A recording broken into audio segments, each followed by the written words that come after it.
Hello, everyone, and welcome to this week's PrusaLive, episode 19. Glad to have you all back. As always, I've got Joseph Prusa and Nicholas Zusa with me today, and I'm Matt Stoltz.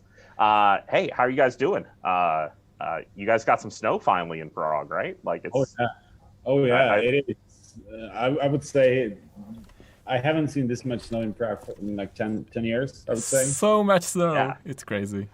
I've been enjoying the pictures of people cross-country skiing. I saw a couple different pictures of people cross-country skiing down the streets, and so that's pretty fun. It's got to be pretty. I mean, it's a beautiful city to begin with, and then like cover it all in that white snow. It's too bad that like again we're in a situation where we can't really enjoy it as much, right? And so, but yeah, that's awesome. There was an express line on the Charles Bridge where people wouldn't step in the middle, so the snow stays there, and people would just ski across the Charles Bridge, which is crazy, but awesome. That's awesome. That's really awesome. Okay, so let's get into our show. So let's start with our PrusaPrinters picks of the week. What do you guys have this week? Why don't we start with Mickey? I'm excited to see what you have. So I'm excited too because this time it turned out really cool. So it's a puzzle. This is what it looks like, the one part, and then you have these circles, and you have to fit them in. And so you can take these black parts and you can switch them around. And there's a total of 6 circles, and you have to make space for all of them. And it looks like you're gonna juggle the pieces for 30 seconds or like a minute and you're gonna figure it out. I broke my colleagues in the office for like good like 15 minutes each, and they were like, no, I want to solve it. And it's surprisingly difficult. Yeah, I don't want to spoil it for anyone. It's really more than it seems, so I really suggest it. The model is by Angelo, but it's a recreation of a famous puzzle by Yu Asaka. So he's a great puzzler, and this is a really nice puzzle. That's awesome. You need to bring it to my office tomorrow. You really don't want to try it, because once you try it, you are like, no, I want to figure it out. And you're like, but this is more difficult than I thought. I mean, if you take it into Joe's office, how are we going to get any minis delivered? He's got to do all the mini assembly, right? You know, Yes. So, yeah. These hands assemble. Exactly. Yeah. So, all right. So I'll go next. Because Joe always yells at me for going last. So I'll just go ahead and volunteer to go next. With everyone getting all the snow, so Prague got snow, and we've been getting snow here in Maine, but that's not a big surprise. I found I'd actually seen this, and then someone suggested to me, my friend Dave Wheeler suggested, hey, if you're looking for a print for PrusaPrinters, this would make a good print. And I was like, you know what? You're right, it would. So this is a dodecahedron snowball maker. So you fill each side with snow and push them together, and it will make a snowball in the shape of a dodecahedron, which you stack a bunch of them up, and they make the most adorable, like almost like low poly snowmen with them. And so it's that's cool. It's super cool. I think it's lots of fun, and we're all out in the snow right now, so we might as well have some fun with it. That looks really fun to just go around and make these. Yeah, so this is by MVDH, and it's the dodecahedron snowball maker. Neat. Yeah. I was going to try to make a snowball, but it's so cold right now that like our snow isn't sticking well together. So no snowball on the show. Joe, what do you have? I have this print. I was teasing it on Twitter. Oh, that's right, you were. Yes. I wanted to play a little bit more with the PVB and its smoothing, and I decided that the Voronoi Pikachu from Flowalistic, I hope I pronounced it right, is great. And it is very shiny, so I'm joking that it's the first shiny I caught. And yeah, I think these dark winter days are cool to start playing Pokemon again. So I really enjoyed it. That's true. Cool. It's always like these seem so impossible to print with the Voronoi texture. Yeah, I just I made it bigger, so there's actually infill on the inside. But I think if I would go with the original, it would all melt into like translucent, nice one. I might try that again. Cool. This is like 3D printing classic. Yeah, it is. It's been around for a while. Okay, I will put the link for the model in the chat. Yeah, I've been talking to Augustine Flowalistic, and I'm probably gonna bring him on the show here. Nice. At some point. Oh, nice. We helped him out with his new 3D printing class, Yes. and there's some really cool stuff that he's doing in that 3D printing class and things. And and he makes great models, so I think it'd be great to have him on at some point. All right. So yeah, that's what we have for our picks this week. Lots of great models, but there's lots of new stuff coming out, or new stuff that has come out. Very specifically, the new firmware for the Mini is out. 4.3. Yeah. 0, the 4.3, one release candidate was released just like a few minutes ago, but the 4.30, the final one is out. Yeah. Yes. So lots of new updates to 4.3.0. Personally, I think that the QR code stuff is really neat. QR codes are awesome, yeah. Yeah, so now if you do get an error, there's a QR code that shows up on your screen, and you can use that QR code to go to the site and look at how to potentially fix that error, as well as it helps give us a little bit more information about what's going on some of these machines. So I think that's a really nice update. I assume... Is that it? Yes, that's it. Yeah, so you can also use the ID that's on the screen, looks like, and it will be brought to a very detailed article. Oh, there's even like you can use a multimeter to check the resistance of the thermistor and the bed. That's nice. Yeah, it's what we talked about a couple of times. I mean, Joe, you said it, right? That it will be funny when someone is like, "Oh, my printer is showing an error," and they will point the phone on the screen, and it will just show them the solution, basically.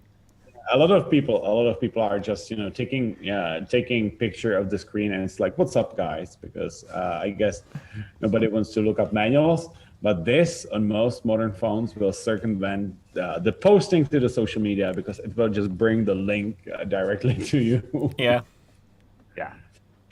Yeah, and gets people an answer very, very quickly, which is super useful. There's also the first layer calibration new graphic, which is nice because now there's a nozzle that moves up and down. There's like a scale on the right, on the left that you see it going up and down, and there's also the numbers and an arrow that lights up when you go up and down. So it will be a little bit easier for I guess newcomers to 3D printing to go through this kind of critical step that, for example, I've totally struggled with, because it's kind of hard to figure out the first time you do it. Like, is this too much? Like, and you just barely scrolled a little bit. Well, is it going up or down?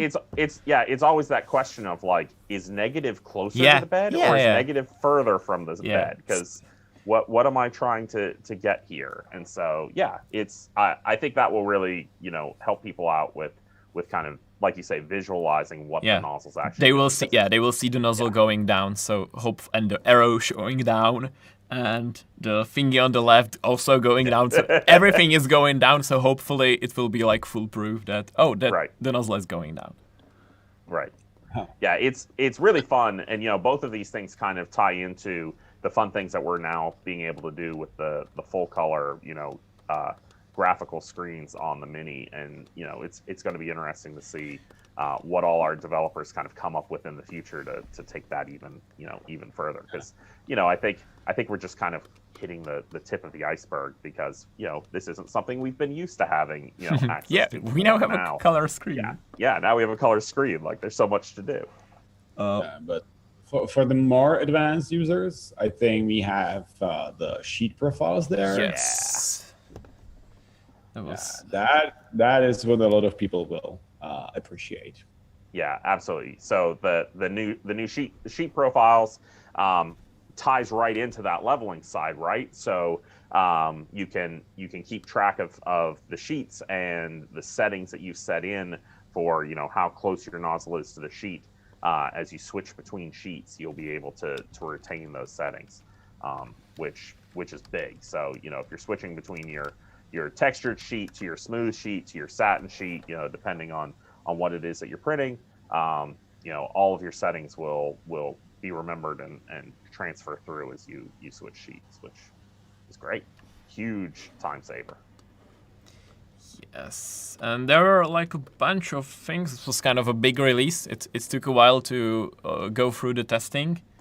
So there are like the changes to the notification sounds. Joe was, before the stream started, joking about how we need the volume to go up to 11, not 10, because that's obviously better. Yeah, but I'm not sure if it's in there. Probably not. I don't know.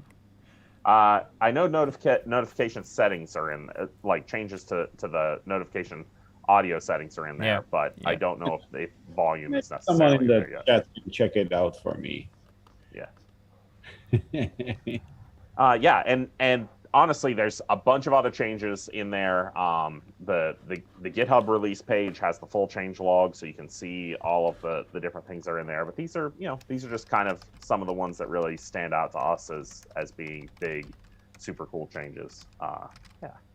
But also, we've got some changes coming to PrusaPrinters too, Yes. right? And Mickey just pushed out a video that's a little bit of a sneak peek, and some of you may see the video and go looking for those changes right now, and wondering how he's showing them even though you're not finding them. That was actually recorded against our test server, so some of these changes are actually in place right now, but a lot of them will be pushing out over the next couple days or the next week or so. So this is a little bit of a chance to get to see them early. Yeah, the placeholders are online today. I was checking it. But also, I remember a debate a couple of weeks ago. I'm not sure if it was here or somewhere else, but it was about our dedication to moving the PrusaPrint forward, or if it will end up just like, 3D printing companies trying to make a marketplace for models, and then all of them died. So I just hope that all these new changes and additions are saying to everyone that we are in it for a long time. Yeah, definitely full commitment to this. And yeah, I think some of these I already went through the early comments, and I'm glad that people are as excited as I am, or at least some of them, because there will be folders for complex projects, so you can sort the files to folders. So instead of having a huge wall of text in the description and saying, print this part and this version with this and this needs support, you can have notes for each individual file, and you can sort the files in folders. And it's really easy to do, super simple to navigate through. So. Yeah. I love this because, I can't tell you how many times I've looked at a project and someone's designed it so that, maybe, a good example is like maybe one side of the project is works with imperial units of like hardware, like nuts and bolts. And they also made a version of it that works with metric. And, you're going through the list of all the files and you're trying to figure out, which are the right pairs that you need to download for the hardware that you intend on using. And, it's just confusing. And now, the designer will be able to use these folders to make sure that like there's an imperial folder and then there's a metric folder, or there's a folder that works with a Raspberry Pi A, and there's a folder that works with a Raspberry Pi B, or whatever it is that needs to augment that project. Or say you have a some kind of giant robot that you're building, or something like that. It's like here's all the files for the parts that go in the head. Here's the body.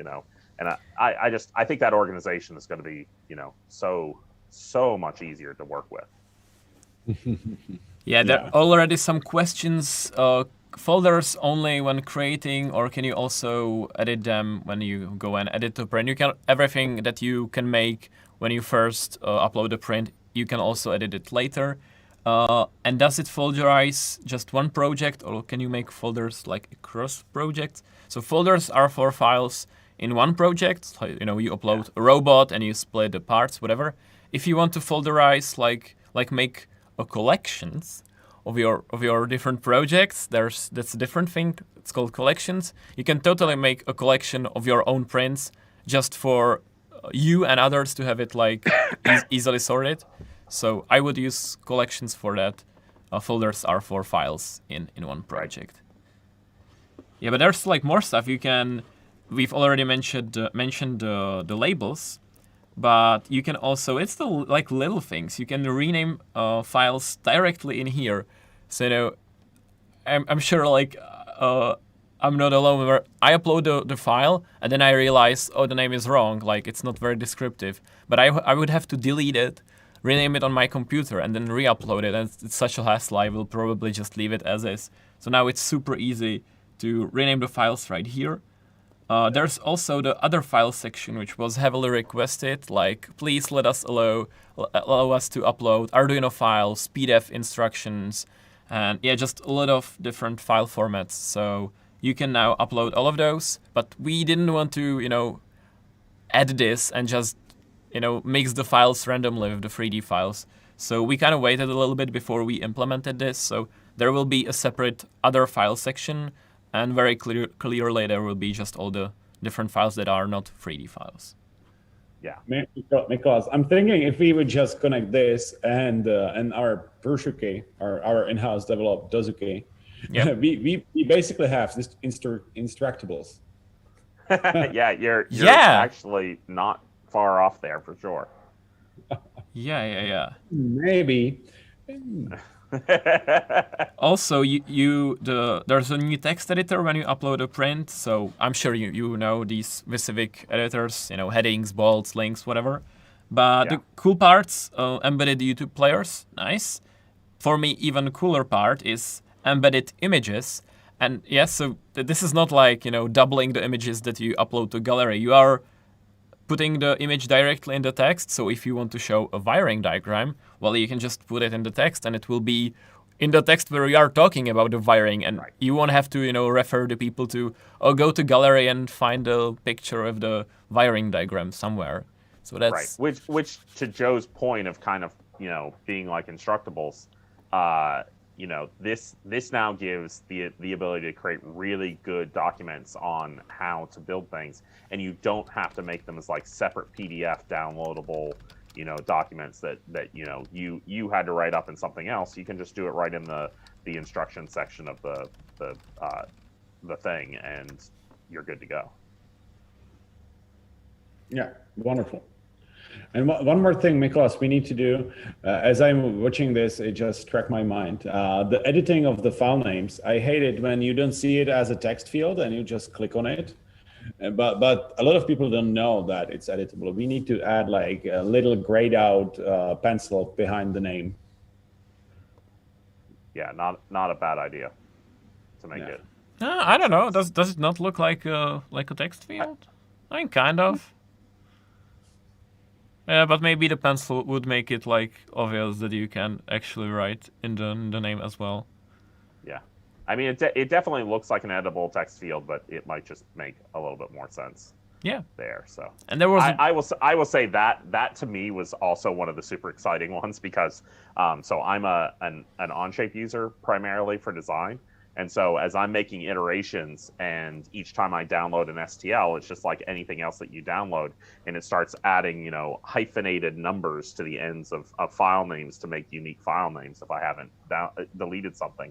So I will often end up uploading like, you know, thing parentheses 4, you know. Yeah.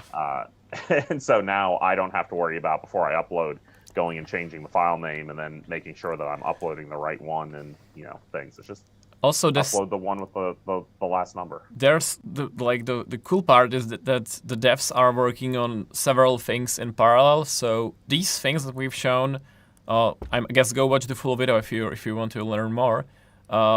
that's just a part of what we are actually working on. There's more stuff, but some of them are more like beginning to work on them. Some have just the back end, some have just the front end. So we can't really show them, but more stuff is on the way. Yeah.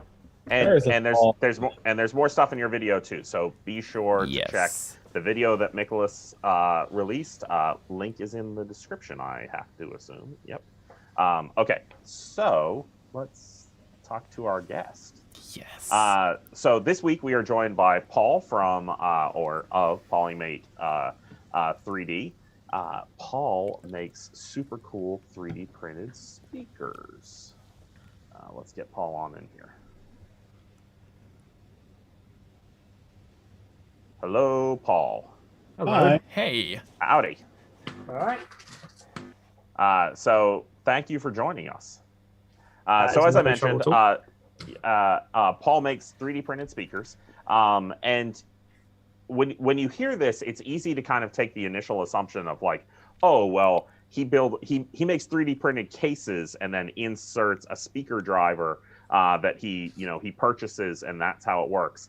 No, he's printing the speaker driver, which is relatively unique. There's obviously, and we'll talk about them. There have been some previous experiments of this in the past, but it's just not something that you see all that often of people actually printing the driver, especially because it's one of the more complicated sides of actually doing this. The cases to do a case right, there's lots of math in there too, and things like that. But there's a lot going on with the speakers themselves.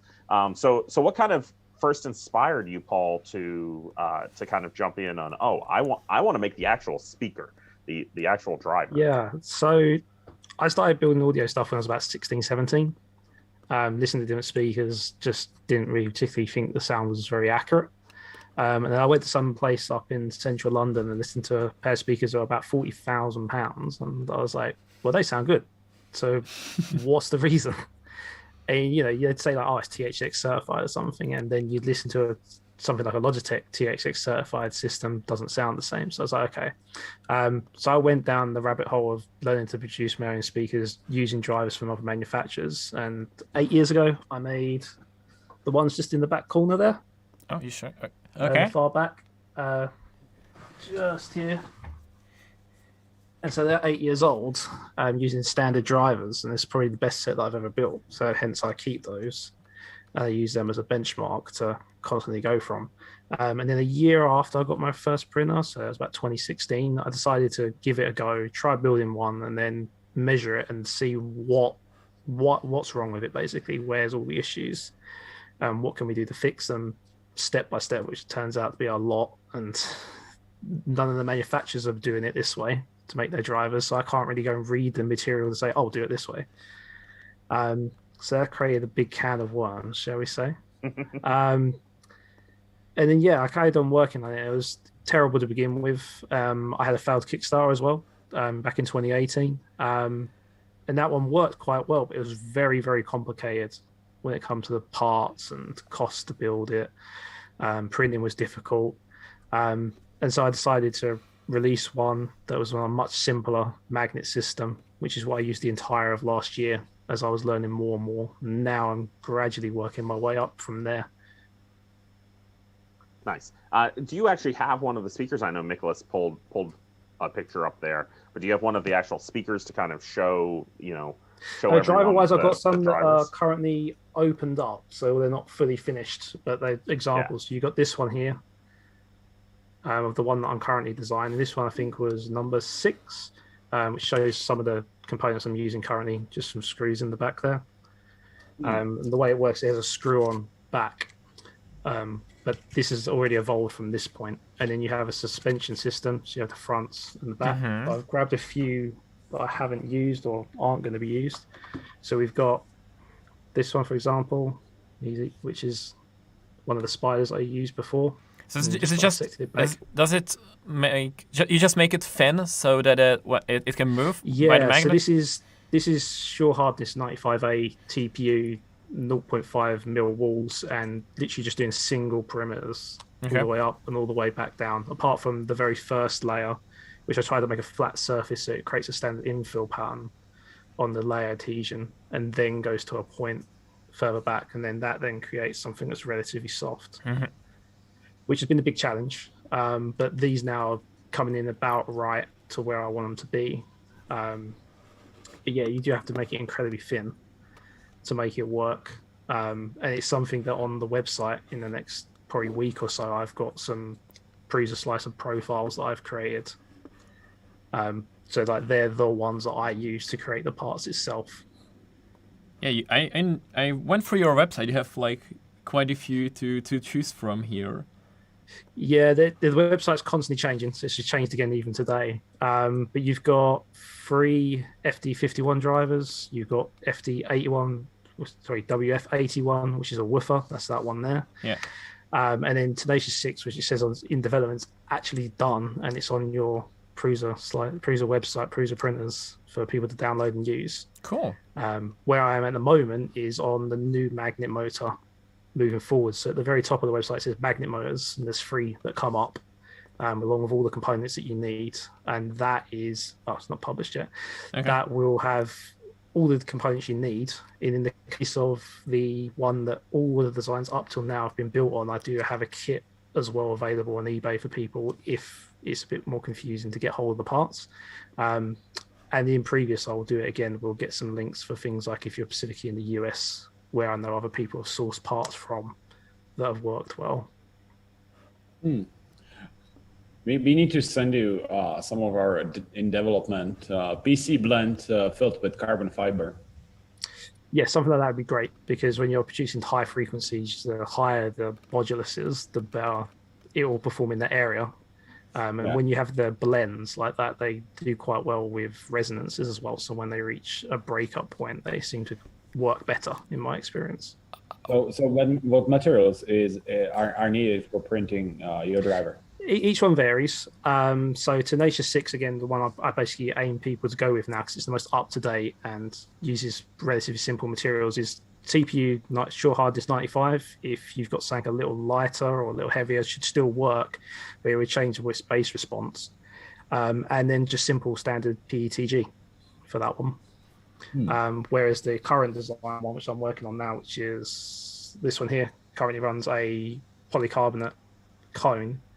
And then again, the chassis still PETG, TPU still remaining the same. So you're saying that the response would be different, and I see that you are measuring the speakers. Like, what do you actually? How do you measure like a speaker response? Do you just go like through frequencies and measure if they're all? You have what's classed as a chirp suite that Okay. they run, which runs down from 20 hertz up to 20,000 hertz. And what it does is you run it through a computer's microphone and output ports. I have a specific old HP laptop which I have set up for this, and solely for this purpose. And it figures out exactly when that frequency should be coming back in through the microphone. And then you can do what's called gating, which it only reads for a couple of milliseconds to try and get rid of some of the sound reflections you might have in a room, and that to get a closer idea of what it's actually doing. And so in my case, I've tried to have the same consistent method since the beginning of last year for all tests. And on my YouTube channel, I have this cone test profile for a couple of videos where I show how different cone shapes and materials perform. And again, that's all been done through exactly the same process to help me get as close as I can to the responses that should be correct. And the last one's been pretty good. I also do what's called feel and small parameters, which is pretty standard for speaker drivers. So that's what you use to make your cabinets. In which case I have what's called a WT3 analyzer, which I use to determine the information for that. And I measure sound pressure level by using the box method. So there's 3 ways of doing that. You can do it via a calibrated microphone at a set distance. You can do it via adding mass, or you can do it via a box of a specific volume. And with printing, it's super easy just to print a box of a very specific volume. And then in my case, a lot of my speaker designs, they have a screw thread that's printed on the front. So it screws into that box, gets tested, and gets screwed straight back out again. So you don't have to use any metal screws for that particular part. Hot swappable drivers, basically. Yeah. When I was designing a Kickstarter driver, it was built to be a modular design, and you're starting to see more of this again on the latest version I'm working on. Is that the idea is that you would build the magnet structure, And then that magnet structure, number one, none of the components are glued together. So with a standard speaker, you buy it, you fit it, and then if you don't use it anymore, you dispose of it. It's not great. In my designs, the magnets are either compressed in the capsule or they're screwed together. And so you can just unscrew it again and send it away. Or the other option on some of these designs, that I've got on this one here, is you've got a screw on back, two of them, in fact, one for the metal screws and another screw thread around the outside for the magnet assembly to go in as well. And so you can unscrew those two components, swap it straight onto a new driver with a different set of materials or parameters and stuff, and rerun it again. And the same goes with the cabinet. You just unscrew it, take it out, screw a new one back in. Because A, makes it easier for development, and B, I think it'd be pretty cool. There's no other manufacturers I know of that produce speaker drivers and go, hey, you don't like the sound of this one? Well, try this material and give this a go instead. And I think with the amount that you are continuing to kind of innovate and push, and not just sit on the same product or project, it really gives the people that side of like, oh well, you can get started on this, and as you make improvements or as you start to build a community around this that are also potentially working on some of these designs, that easily swap outable thing isn't a case of like, oh, I've got to build this entire thing from scratch again. Instead, it's like, oh no, I'll replace the cone on this, and all the electronics stay the same, or other things like that. I think it's really great. I think it's really interesting, and looking at the overall work that's going on here, I love that you've kind of taken such a deep dive in it, but you're doing so much to also explain how these things work and how this tech works. Like even you're explaining here how you're doing your testing and things, and I see this as a great resource for that person who, especially a kid who says, I'm really into audio, I'm really into speakers, maybe this is something I want to pursue further down the line in life. Exactly. This is a great training resource to get someone started in that. But I have zero doubt that one day Bose or someone like that is going to hire an engineer who kind of got started printing your speakers at some point. Yeah, again, like when I was using the other speakers before, like when I was a lot younger, it is exactly the same thing. Was that I would design every cabinet around a very specific driver. You'd spend weeks, loads of money on that, and then you might not like the sound of it. That's pretty off-putting. But then you'd produce another one, and it sounds great. And it's something that unfortunately the audio community as well. Like there's a lot of false information. So like you'll listen to one thing and it might be a paper cone, and so you'll be like, oh, but I swear by paper cones, that's the best. And it's like there's a lot to it. And so that's why when my testing and stuff, I try to go by listening to people's feedback from anybody that produces one.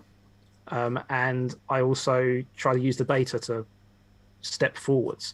What I've found probably I'd say over the last 6 to 8 months is that some of the audio people who are not necessarily 3D printer people are now also starting to become interested. And I've spoken to a couple of people like Audio Simon, who's been working with 3D Printer Nerd to develop his cabinets. I've had good chats with him. And I've also spoken a couple of times to Andrew Jones, who works for ELAC and previously worked at Kef and Pioneer, who just gives little snippets of where things could be improved, where things are not right, and what he would do in those scenarios to try and help improve the product itself and the design. And that's what I'm doing each step. Just most people I know as working with Tinker and stuff myself in the past, you have a habit of just constantly reiterating something and don't go, right, that's that, now let's move on to the next one. And so no one ever gets that information. You're just constantly developing it. And so I've tried to force myself to go, right, this is a target, hit this one, right, done, move on to the next one, this is this one's targets, and trying to teach people and explain that as I go on. And in things like my Patreon site, I go in a bit more detail about exactly my process to developing these. Yeah, and as you kind of hit on there, I love that this is the kind of project that 3D printing people, because they're into 3D printing, will potentially get into making speakers because it's accessible to them.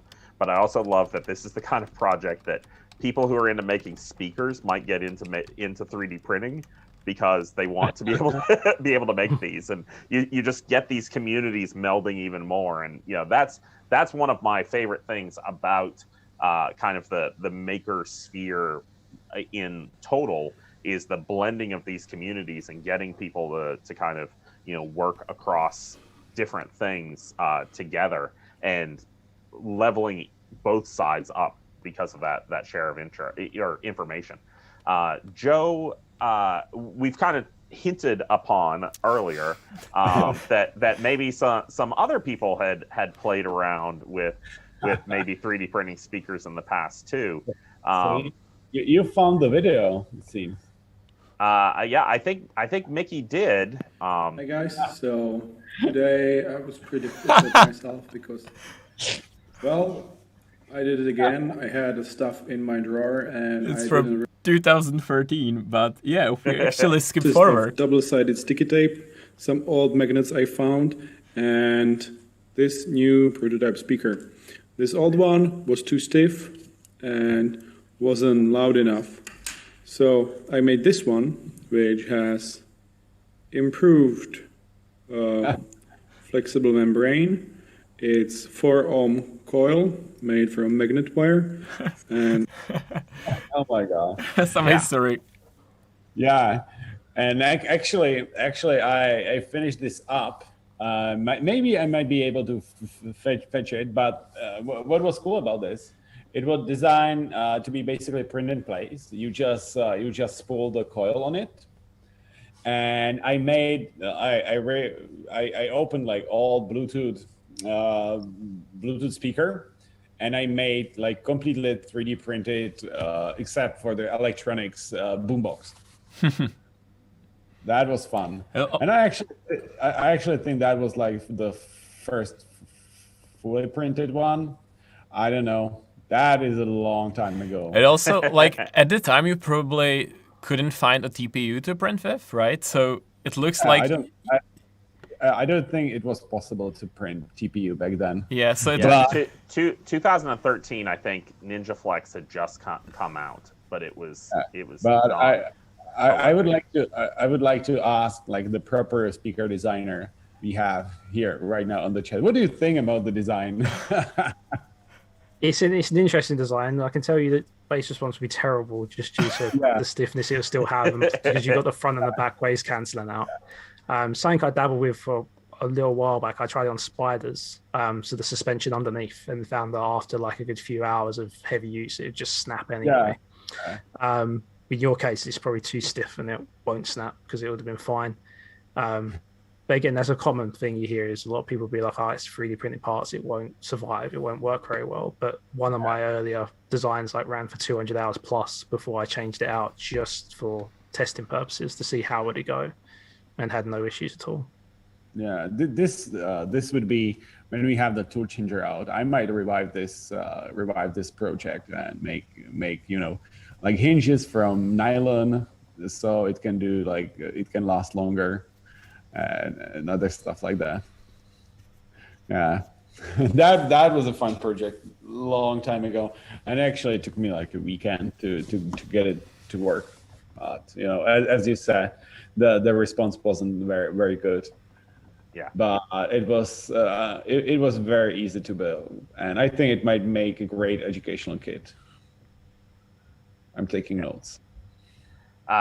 So Paul, you had kind of mentioned you do have kits available.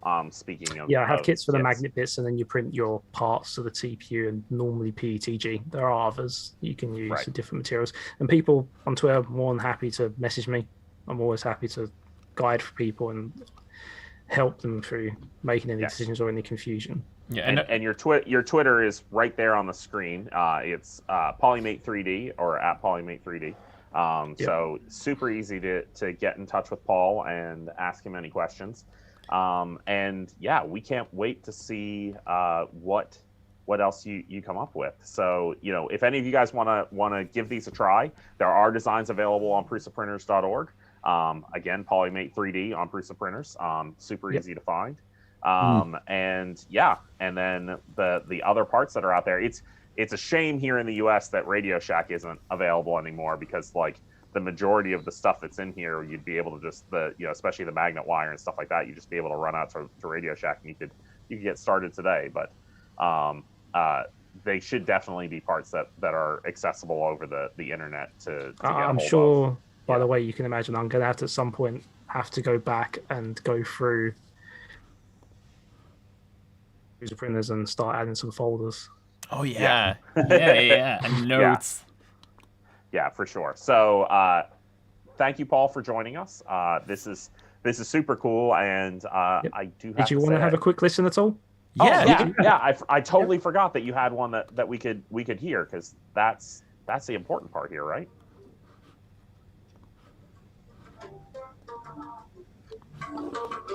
So this one, right?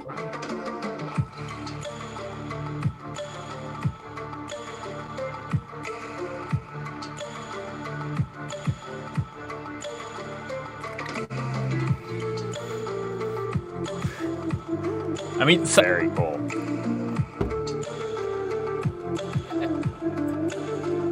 as far as video call quality goes, Yeah, exactly. Through the compression of Zoom plus the mic that's there and everything else, like, you're never going to get something perfect, but I mean that's impressive.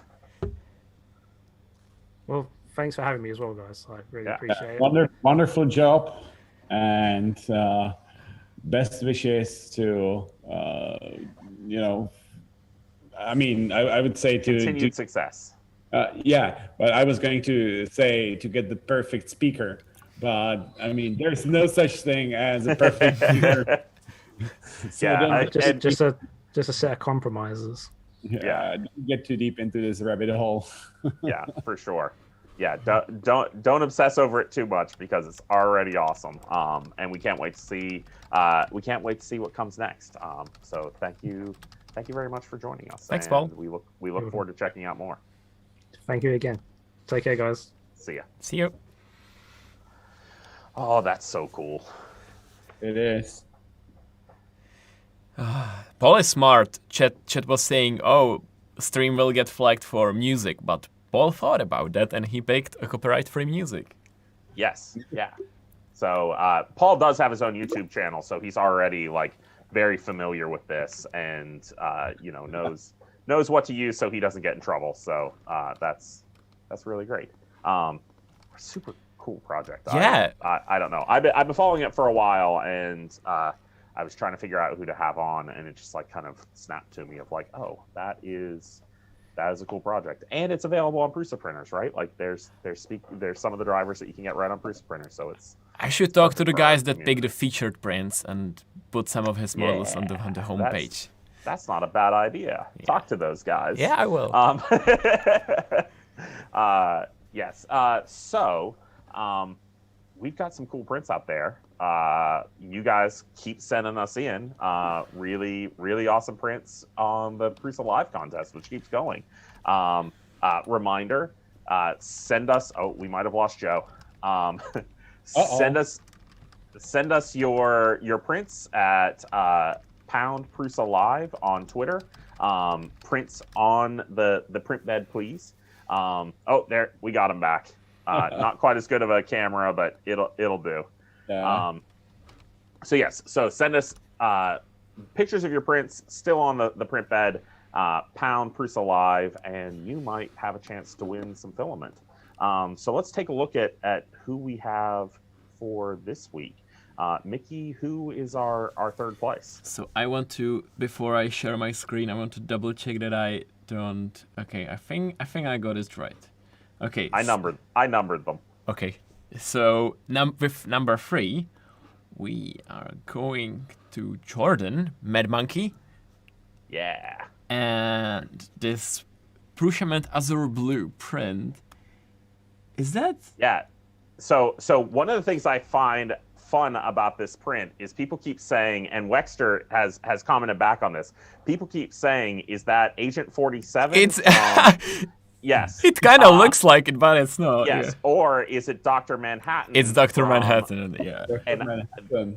Wexter says it can be both, and this version is definitely Dr. Manhattan because it has the thing on the forehead, the atomic symbol on the forehead.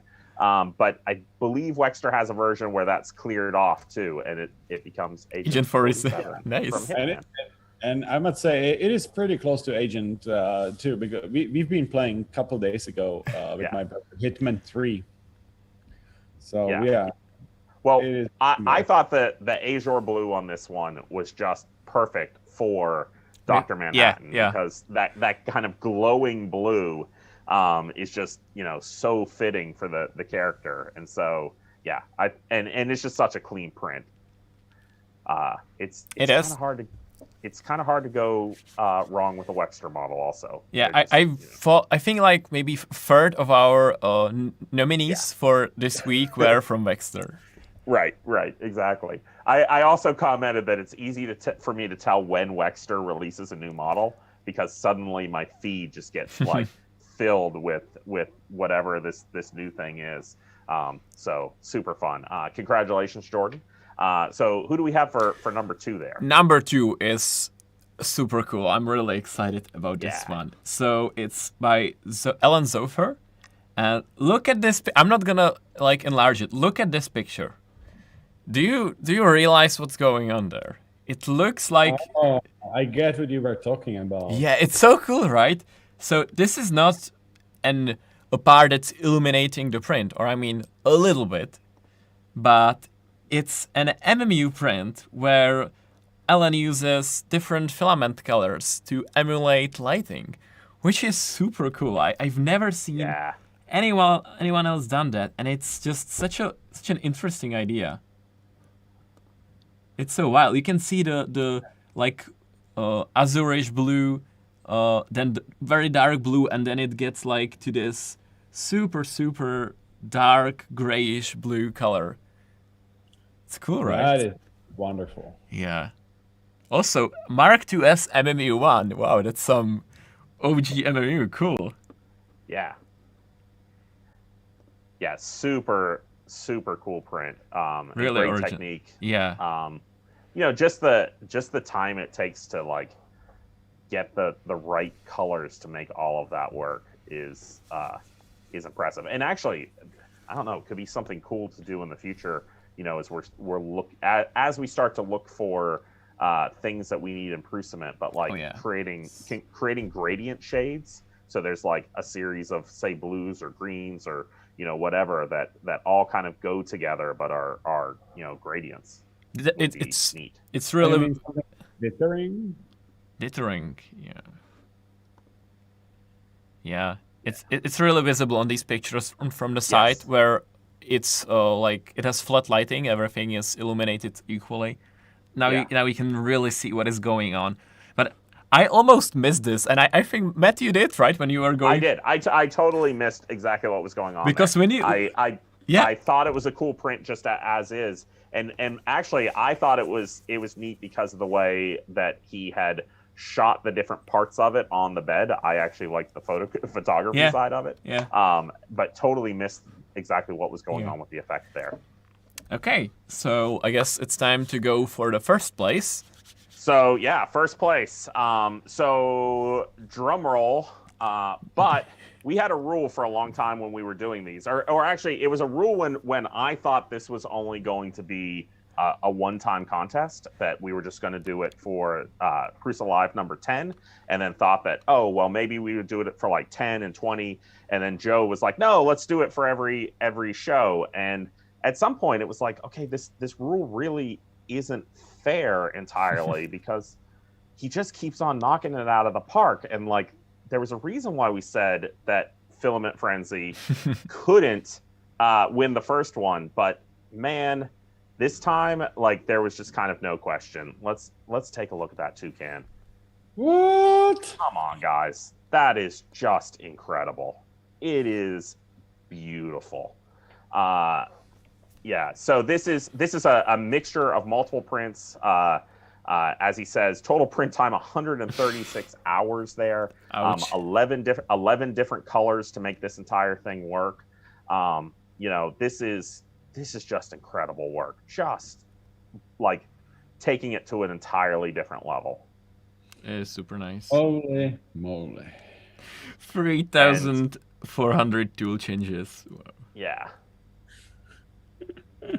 Yeah. So, you know, if there was one to finally say, okay, you know, we've got to give Tom the win. It's really kind of hard to argue with this print. Do we have Tom in the chat? I think he was here before. I bet you he is. He's normally here. Yeah. We need to get Tom on. It looks like his sidekick is there, Chris. But yeah, we need to make him spill his secrets how he does this. Yeah, I want Tom on the stream. So I will keep poking the bear and make it happen.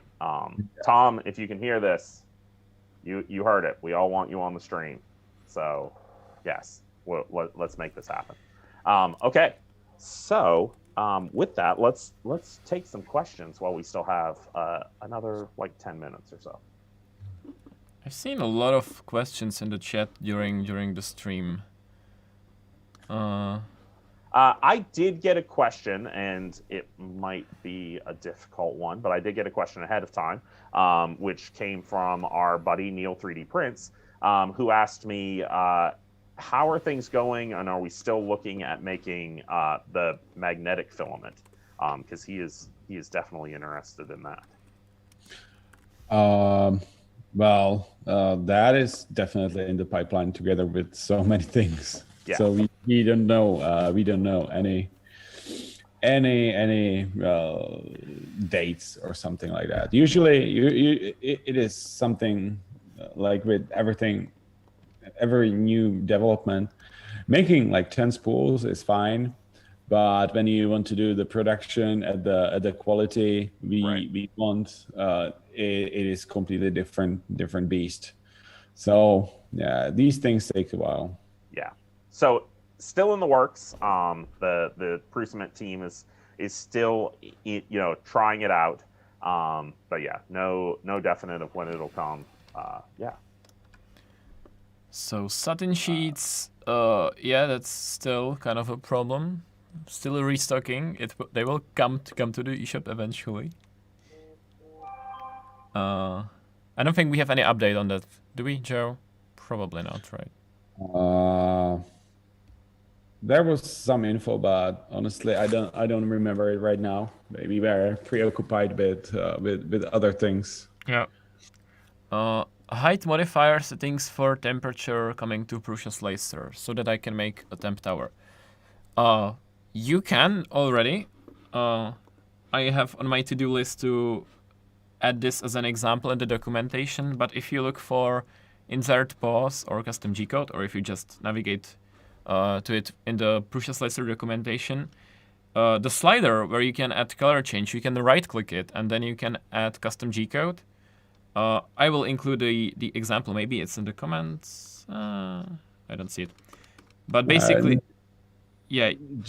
To add this as a full-on feature, which would be well thought out and well implemented, and could be used in like real G-code generation, would take weeks and weeks of work. So, and it is very limited use. So I would say that the technique Mikolas is doing is the best way to go, and these temp towers should be pretty filament agnostic. So I mean, you can do it once or you can download it somewhere. Yeah. But it is definitely doing it properly and implementing it as a feature in PrusaSlicer, because it wouldn't be just for temp towers. It would have to be for everything, and that is.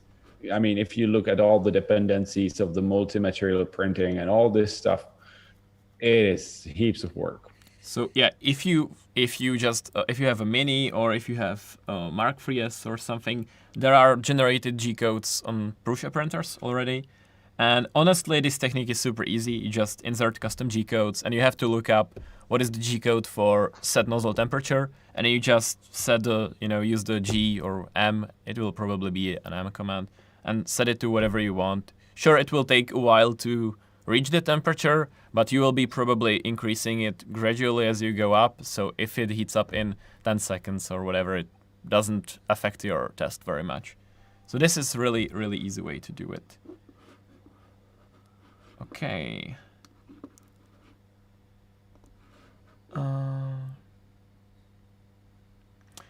There should be a color blend option for the MMU, so no wipe tower and the colors would just gradually change.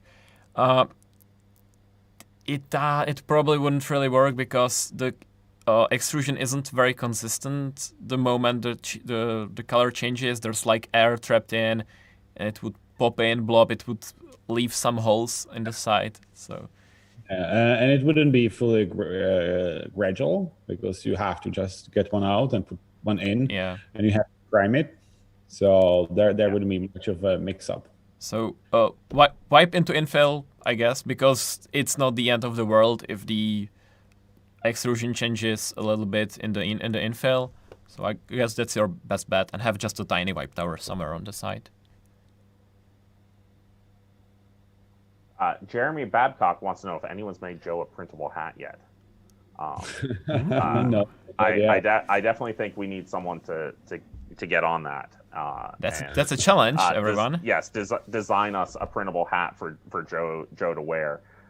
Maybe a series of hats, and Joe can have a different printable hat for each show. Well, Nicholas, we should make a photogrammetry scan of my hat so people can use it. It wouldn't be the easiest scan of the world. It's kind of uniform with the texture, but it's probably scannable. It has texture, so maybe, yeah. Do you have refills for the universal spool system?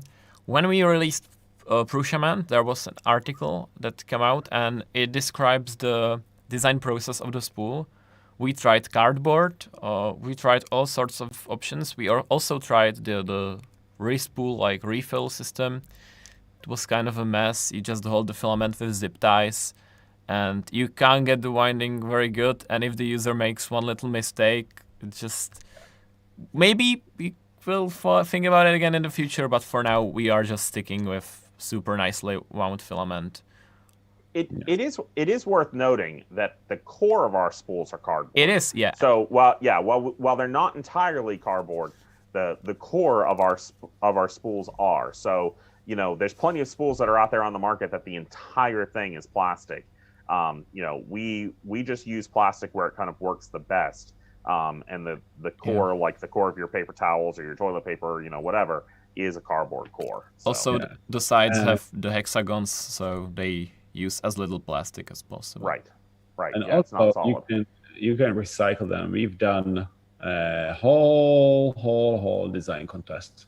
Yeah. Yes. Yeah. Upcycle them, basically. Yes. Which is a great usage there.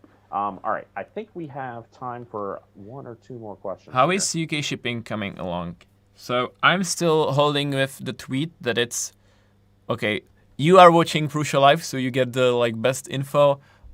We have enabled it, but I would hold a little bit for the confirmation. We have shipped the orders, but we want to make sure that they actually reach the customers without some painful customs or something like that. So I will confirm it through our Twitter once the orders actually reach the customers. But it's looking, I don't want to say good, but hopefully it will be enabled fully. Everything will work good soon. Yeah. And yes, Chris, both are silky smooth. So. Can we ship the plastic spools to you? I don't think that's very ecological. If you're in Prague or in Czech Republic, we totally collect them. But if you're overseas or somewhere far away, just recycle it locally. I guess it's more ecological than to ship it thousands of kilometers across the world. Yes, as Mickey says. Okay. Are we ever going to release a CNC machine? I have no idea. Who knows? Let's just keep making kick-ass printers and let the CNCs be someone else's job. I would say it is important if we are growing this fast, not to defocus. Right. Yeah, cool printers. That's the core. I don't see like time is coming out. I don't see any Yeah. new questions. So Yeah, I think that's pretty much us for the week. Oh yeah, that's actually time. Looking at it, we just flipped over. So yeah, that's our show, guys. Thank you very much for joining us for another episode. Next one, oh, it just kind of clicked to me. Next episode is number 20. Ooh. It's another 10. Maybe I need to figure out something special for the next episode. Let me brainstorm on that. Thank you guys for watching. The whole Prusa team is so happy to have you guys all here. Stay safe, keep printing, and we will see you in 2 weeks, guys. Bye. See ya. Bye.